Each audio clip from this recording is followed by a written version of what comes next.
Welcome to G Fun Facts Online. Today, we are journeying into a world that exists right here on Earth, yet looks and acts like it belongs on an alien planet. We are talking about environments that should be dead, places that are hostile to the very machinery of life, as we generally understand it. To the uninitiated, a satchel of salt is a weapon of sterilization.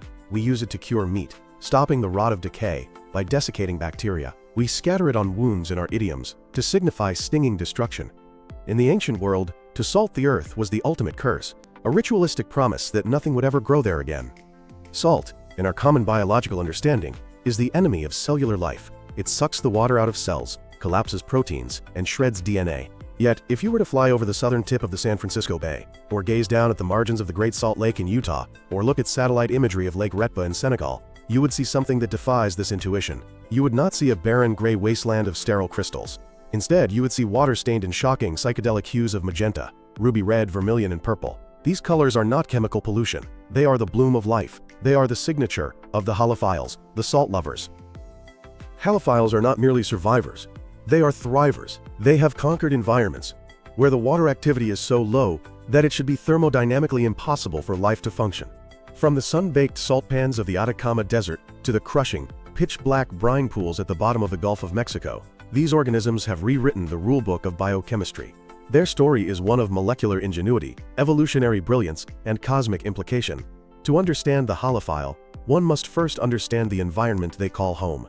Ocean water typically contains about 3.5% salt, mostly sodium chloride. For most terrestrial life, and indeed most aquatic life, this is already too salty to drink. But for a halophile, seawater is practically fresh water. In fact, for them, it is a drowning hazard. Microbiologists categorize these organisms based on their specific addiction to sodium chloride. It is a sliding scale of addiction. First, you have the slight halophiles. These organisms prefer 1.7 to 4.8% salt. They are the tourists of the saline world, comfortable in marine environments but rarely venturing into the toxic brines. Then, the stakes rise with the moderate halophiles. These organisms grow optimally between 4.7 and 20% salt. They inhabit salt marshes, coastal lagoons, and the intermediate ponds of solar salterns. Finally, we reach the extreme halophiles. These are the true extremists, the super specialists. They require salt concentrations from 20% up to the saturation point, which is about 32 to 35%, the point where salt literally begins to crystallize out of the water. If you place an extreme halophile in regular seawater, it will often die, not from too much salt, but from too little. Its cell wall, dependent on sodium ions for structural integrity, will literally disintegrate, and the cell will lyse or burst. There is also a crucial distinction between a halophile and a halotolerant organism. A halotolerant organism, like the bacterium Staphylococcus aureus that lives on your skin, can survive high salt if it has to, but it would much prefer a non-saline environment. A true halophile is an obligate organism. It needs the salt. It has biochemically wedded itself to sodium chloride. To appreciate the genius of the halophile, we must look at the weapon they have neutralized, which is osmotic stress. Water is the solvent of life. Every chemical reaction in a cell, from DNA replication to protein synthesis and energy production, happens in water. Nature follows the law of osmosis. Water will move across a semi-permeable membrane, like a cell wall, from an area of low solute concentration, which is fresh water, to an area of high solute concentration, which is salty water, in an attempt to equalize the pressure. When a standard bacterium, let us say E. coli, falls into a vat of brine, the salt concentration outside the cell is vastly higher than inside. Physics dictates that the water inside the bacterium must rush out to dilute the brine. The cell dehydrates rapidly. The cell membrane pulls away from the cell wall in a process called plasmolysis. The cytoplasm thickens into a useless gel, and molecular machinery grinds to a halt. The cell collapses and dies. So how does the halophile stand its ground against this osmotic tide? It has two distinct strategies, which represent a fundamental divergence in the tree of life. The first strategy is the most radical. It is known as the salt-in solution. This method is primarily used by the haloarchaea, which are halophilic archaea, and a specific group of bacteria called Salinobacter. Their logic is simple. If the environment is salty, then I must become salty. These organisms do not fight the salt. They invite it in. They use massive amounts of energy to pump potassium ions into their cells, while pumping sodium ions out.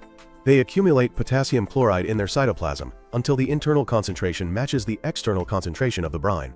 By balancing the ion concentration, they stop the water from rushing out. There is no osmotic pressure difference. The cell is effectively isotonic, with the crystal-laden water outside. However, this solution creates a new, massive problem. High intracellular salt concentrations are usually devastating to proteins. Proteins rely on a delicate sphere of water molecules, known as a hydration shell, to maintain their three-dimensional shape. High salt strips this water away, causing standard proteins to unfold, or denature, and precipitate out of solution. A normal enzyme dropped into a saturated potassium chloride solution would stop working instantly. To survive their own cure, Halophiles had to completely re-engineer their proteome, their entire library of proteins. Over millions of years of evolution, they altered the amino acid sequences of their proteins. They developed acidic surfaces. Halophilic proteins are covered in negatively charged, acidic amino acids like aspartate and glutamate. These negative charges bind avidly to water molecules and potassium ions, creating a tightly bound hydration shell that stays attached to the protein even in saturated salt. This adaptation is so complete that these proteins require high salt to function. If you put a salt-in halophile into fresh water, its proteins, now lacking the stabilizing salt ions, will repulse each other and unfold, killing the cell. They are prisoners of their own adaptation. The second strategy is more common among halophilic bacteria and eukaryotes, like algae. It is known as the organic solute or salt-out strategy. These organisms maintain a low salt concentration inside their cells, just like normal life. To prevent water from rushing out into the brine, they synthesize or accumulate massive amounts of organic molecules. These molecules are called osmoprotectants, or compatible solutes. Common compatible solutes include betaine, derived from choline found in sugar beets; ectwin, a cyclic amino acid derivative; trehalose, a sugar found in resurrection plants; and glycerol, used heavily by algae. These molecules are termed compatible because, unlike salt, they do not interfere with the cell's delicate machinery. They are neutral buffers. The cell packs its cytoplasm full of ectwin until the osmotic pressure matches the outside world.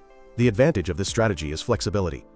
If the rain comes and dilutes the salt lake, the organism can simply break down or excrete the organic solutes and continue living. They are not genetically locked into high salt dependence like the Halophiles. The disadvantage is that it is expensive. Synthesizing complex organic molecules like ectwin costs a tremendous amount of metabolic energy in the form of ATP. The salt-in strategy of pumping potassium is bioenergetically cheaper, which is why in the most extreme environments approaching saturation, the salt-in archaeans usually outcompete the organic solute bacteria. Now, let us discuss the visual spectacle. One of the most fascinating aspects of halophiles is their color. When we think of photosynthesis, using light to create energy, we think of green chlorophyll. But in the high-salt world, purple reigns supreme. Many haloarchaea, such as the model organism Halobacterium solanarum, possess a unique protein in their cell membranes called bacteriorhodopsin. Bacteriorhodopsin is a crystalline protein that acts as a light-driven proton pump. It does not contain chlorophyll. Instead, it holds a molecule of retinol. This is a form of vitamin A, identical to the molecule in the human eye that allows us to see. The mechanism is elegantly simple. A photon of green light hits the retinol molecule. The retinol changes shape, or isomerizes. This shape change physically pushes a proton from the inside of the cell to the outside. This creates a proton gradient, essentially a battery, across the cell membrane. The protons flow back into the cell through a turbine-like enzyme called ATP synthase, generating chemical energy. This is photosynthesis, but not as plants do it. It produces no oxygen and fixes no carbon. It is simply a way to supplement energy survival in a starvation environment. Because retinol absorbs green light, the most energetic part of the visible spectrum, and reflects red and blue, these organisms appear purple. This simple retinol-based energy system has led astrobiologists to a startling hypothesis known as the purple Earth hypothesis. Retinol is chemically simpler to produce than the complex ring structure of chlorophyll. Some scientists, like Shiladitya Das Sarma, propose that early Earth, before the rise of green plants, might have been a purple Earth. They suggest that the earliest life forms on our planet may have used retinol-based photosynthesis, turning the primordial oceans violet. Chlorophyll, which is green, may have evolved later to utilize the light wavelengths of red and blue that the purple organisms were ignoring. The world of halophiles is not a monolith. It is a diverse ecosystem of predators, prey, grazers, and viruses. Let's look at the cast of characters. Among the Haloarchaea, the kings of salt, we have Halobacterium solanarum, the most famous halophile, isolated from salted fish in the early 20th century. Then there is Haloquadratum walsby, the square microbe. For decades, microscopists looking at brine water saw strange, flat square shapes. They assumed they were salt crystals or optical artifacts. It wasn't until 2004 that researchers successfully cultured Haloquadratum. It is a perfectly square, flat bacterium like a postage stamp. Its shape provides the highest possible surface area to volume ratio, perfect for nutrient absorption in the thick, viscous brine. In the bacterial domain, we find Selenobacter ruber. This is a bacterium that thinks it is an archaean. It lives in the same saturation limits as Haloarchaea, and, unusually for a bacterium, uses the salt-in strategy and produces a red pigment called selenic xanthan. In the world of eukaryotes, we have Dunaliella selena, a unicellular green alga. When stressed by high salt and high UV radiation, it turns bright orange or red. It packs its cell with beta-carotene, the same pigment in carrots, to protect its DNA from sun damage. It produces so much beta-carotene, up to 14% of its dry weight, that it is harvested commercially. This alga is the primary reason why salt lakes like Lake Hillier in Australia look like strawberry milk. Then, there are the grazers, specifically Artemia, or brine shrimp, known to children as sea monkeys. These small crustaceans feed on the algae and archaea. They survive the drying of salt lakes by producing cysts, dormant eggs encased in a hard shell that can survive desiccation for decades, hatching only when fresh water returns. And where there is life, there are viruses. Haloviruses infect halophiles. They face the same osmotic challenges as their hosts.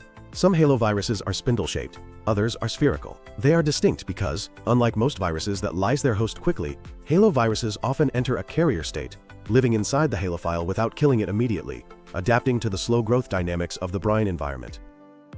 These organisms thrive in places that look like alien planets.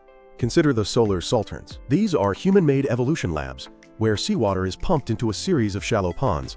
As the sun evaporates the water, it flows from pond to pond, getting saltier each time. It starts with seawater where fish live. Then, as gypsum precipitates and the fish die, moderate halophiles take over. Finally, in the crystallizer ponds, the water turns to syrup, salt crystallizes, and the water turns blood red with Haloarchaea and Dunaliella. Then there is the Dead Sea. Located at the lowest point on Earth, it is a terminal lake. It is a unique calcium-magnesium brine, which is actually toxic even to many halophiles. Yet, when heavy rains dilute the top layer, blooms of halobacterium turn the sea purple-red, a phenomenon recorded in historical texts as blood turning the waters. We also find life in deep-sea brine pools. At the bottom of the Gulf of Mexico and the Red Sea, there are lakes within the ocean. These are depressions filled with hypersaline water, dissolved from ancient salt deposits. The brine is so dense that it does not mix with the seawater above. These pools are oxygen-free and deadly to normal sea life. Eels venturing in die of toxic shock and are pickled by the brine. Inside these pools, anaerobic halophiles thrive, utilizing methane and sulfur. Perhaps the most mind-bending habitat is ancient salt crystals. When salt crystals form, they trap tiny bubbles of water, called fluid inclusions. Halophiles can get trapped inside. Researchers have cracked open salt crystals from the Permian period, 250 million years ago, and claim to revive dormant Haloarchaea bacteria from within. If true, these organisms are the oldest living things on Earth, surviving in a state of suspended animation. Halophiles are not just biological curiosities, they are chemical factories. If you take natural beta-carotene supplements, they likely came from Dunaliella selena farms. The natural algae produce a mix of isomers, which is a more potent antioxidant than the synthetic version. The compatible solute ectoin is now harvested from halophilic bacteria like Halomonas and used in high-end cosmetics. It protects human skin cells from dehydration and UV stress, just as it protects the bacteria. The purple protein, bacteriorhodopsin, is incredibly stable and switches states when hit by light. Engineers are exploring it for use in holographic memory storage and optical processing, potentially storing data in 3 dimensions. Halophiles also produce PHAs, polyhydroxyalkanoates, which are 100% biodegradable plastics. Unlike normal bioplastics that require sterile, fresh water to produce, halophilic plastic factories can run in non-sterile open tanks because the salt kills any contaminants. And of course, Asian cuisine owes a debt to halophiles. Soy sauce and fish sauce are products of high salt fermentation, where salt prevents spoilage while halotolerant bacteria break down proteins into savory glutamate, creating the umami flavor. Finally, we look to the stars. Halophiles are the darlings of NASA and the European Space Agency. When we look for life in the solar system, we are mostly looking for salt water. Mars is a salty planet with vast deposits of chloride salts and recurrent slope lineae that suggest flowing brines. If life exists on Mars today, it is almost certainly a halophile. Jupiter's moon Europa and Saturn's moon Enceladus both harbor global liquid oceans beneath miles of ice, which are likely salty. The halophiles found in Earth's deep-sea brine pools are our best analogs for what might be swimming in those dark oceans. This also lends credence to lithopanspermia, the theory that life can be transferred between planets via meteorites. A halophile trapped inside a fluid inclusion within a salt crystal acts as an astronaut in a tiny, preserved stasis pod, potentially capable of surviving the journey to another world. The study of halophiles forces a re-evaluation of the concept of extreme. To a halobacterium, a fresh mountain spring is a lethal acid bath, and a crystal-crusted sun-blasted salt pan is paradise. They teach us that life is not fragile. It is obstinate. It finds the energy in gradients of ions, in the lattice of crystals, and in the harsh glare of the sun. From the pink lakes of Australia to the potential brine pockets of Mars, halophiles paint the universe with the vibrant colors of resilience. They are the guardians of the salt, the masters of osmosis, and perhaps, the cosmic seeds of life itself. As we continue to destroy our own freshwater habitats, these ancient survivors may also be the witnesses to our future. They were here before the oxygen came, and they will likely remain long after the fresh water is gone.